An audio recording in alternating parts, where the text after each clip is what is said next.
அனைவருக்கும் வணக்கம். இந்த வீடியோவில் விகிதமுறு எண்களை பற்றி தெரிஞ்சுக்க போகிறோம். வீடியோ முழுசையும் ஸ்கிப் பண்ணாமல் பாருங்கள், சப்ஸ்கிரைப் பண்ணுங்கள். அப்போ தான் உங்களுக்கு நான் போடக்கூடிய வீடியோக்கள் நோட்டிஃபிகேஷனில் காமிக்கும். விகிதமுறு எண்கள் இதுக்கு முன்னாடி நம்ம பார்த்துருக்கக்கூடிய எண்களான இயல் எண்கள், முழு எண்கள், முழுக்களை பற்றி நம்ம ஒரு தடவை நினைவூட்டல் பண்ணிக்கலாம். இயல் எண்கள் அப்படின்றது 1, 2, 3 அப்படின்னு ஆரம்பிக்கக்கூடியது. முழு எண்கள் என்பது 0லேருந்து ஆரம்பிக்கக்கூடியது. முழுக்கள் அப்படின்றது -0 ப்ளஸ் இது சம்பந்தமான எண்கள் அனைத்தும் இருக்கும். முழுக்களை நம்ம வகுத்தலின் மூலம் உருவாக்கப்படும் ஒரு விகிதம் தான் விகிதமுறு எண் அப்படின்னு சொல்லப்படுகிறது. அதாவது முழுக்களில் இருக்கக்கூடிய நெகட்டிவ், பாசிட்டிவ், 0 இந்த எண்களை நாம் ஒரு முழு எண்ணாலேயோ ஒரு முழுக்களால் வகுக்கும்போது கிடைக்கக்கூடிய எண் தான் விகிதமுறு எண் எனப்படும். முழுக்களை வகுத்தலின் மூலம் உருவாக்கப்படும் ஒரு எண் தான் விகிதமுறு எண் எனப்படும். இந்த இடத்தை நம்ம வகுக்கும்போது பூஜ்ஜியத்தை நம்ம பயன்படுத்தக்கூடாது, பூஜ்ஜியத்தை நம்ம வகுத்தலை பயன்படுத்தக்கூடாது. அப்படி கிடைக்கக்கூடிய எண்கள் அனைத்துமே விகிதமுறு எண்கள் அப்படின்னு சொல்லப்படக்கூடியது. இந்த விகிதமுறு எண்ணுடைய வடிவம் A/B, அதாவது பகுதி தொகுதி இரண்டுமே உடையது. கீழே இருக்கக்கூடியது பகுதி, மேலே இருக்கக்கூடியது தொகுதி.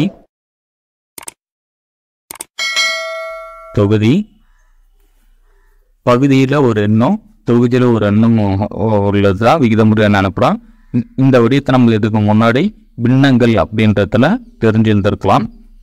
பின்ன எண்களும் ஒரு விகிதமுறு எண் தான் அப்படின்றது இந்த விகிதமுறு எண்கள் நம்ம முழுசாக பார்க்கும்போது நீங்களே புரிஞ்சுப்பீங்க.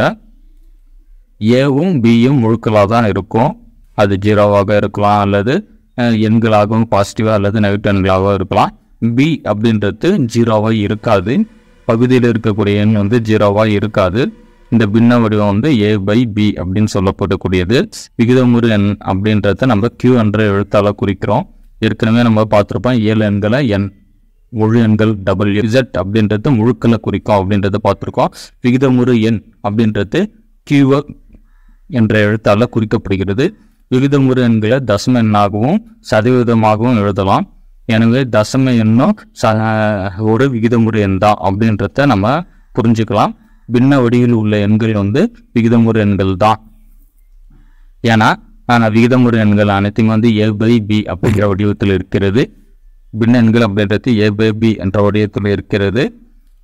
இந்த விகிதமுறு எண்கள் எண் கோட்டில் எந்த இடத்துல இருக்குது அப்படின்றத நம்ம பார்க்கலாம். ஆல்ரெடி நம்ம 1, 2, 3ன்றது பாசிட்டிவ்ன்றது பார்த்துருப்போம், நெகட்டிவ்னு பார்த்துருப்போம், கழித்தல் குறி கூட்டல் குறின்றதை பார்த்துருப்போம், 0ன்றதான் பார்த்துருப்போம். இதுக்கு இடையில் வரக்கூடிய எண்கள் தான் விகிதமுறு எண்களாக இருக்கும். அதாவது நம்ம தசம எண்ணாக குறிக்கப்படக்கூடிய எண்கள், அதாவது 0.75, 0.25, 0.50 இப்படி நம்ம குறிப்போம்.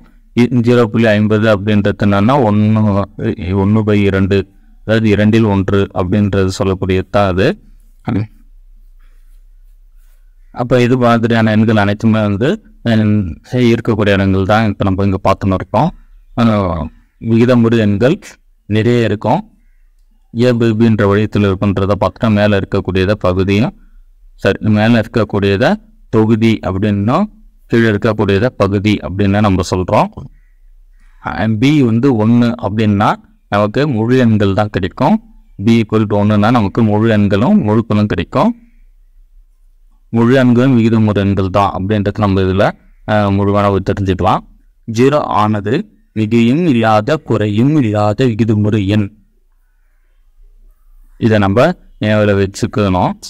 மிகை விகிதமுறு எண் அப்படின்றது 3/4 அல்லது பகுதிக்கும் தொகுதிக்கும் ஒரே குறியீடு இருந்ததுன்னா அது மிக விகிதமுறு எண் ஆகும். மிக விகிதமுறு எண் அப்படின்றது என்னன்னா பகுதிக்கும் தொகுதிக்கும் ஒரே குறியீடு இருக்கணும், அதான் மிகை விகிதமுறு எண் ஆகும்.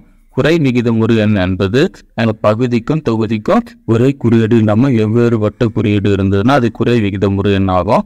இதனுடைய திட்ட வடிவம் அப்படின்றது என்னன்னா பகுதி மிக முழுவாகவும் தொகுதி மற்றும் பகுதி எண்களுக்கு 1ஐ தவிர வேறு ஏதும் பொது காரணி இல்லாமல் இருப்பது.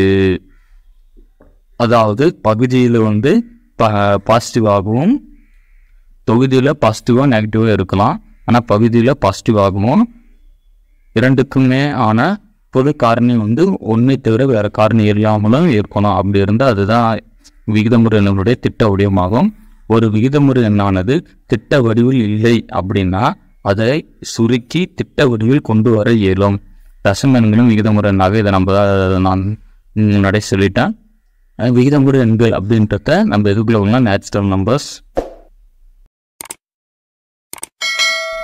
இசட்டு, அதாவது முழுக்கள் முழு எண்கள் பார்த்தோம். அதே போல் விகிதமுறு எண் எண்ணு பொருளில் தான் முழு எண்கள், முழுக்கள், ஏழு எண்கள் அனைத்துமே இருக்குது அப்படின்றத இந்த டயக்ராம் மூலமாக நம்ம புரிஞ்சுக்கலாம். வீடியோவை சப்ஸ்கிரைப் பண்ணுங்கள். உங்களுக்கு புரிஞ்சுதுன்னா உங்களுடைய நண்பர்களுக்கு ஷேர் பண்ணுங்கள். நன்றி, வணக்கம்.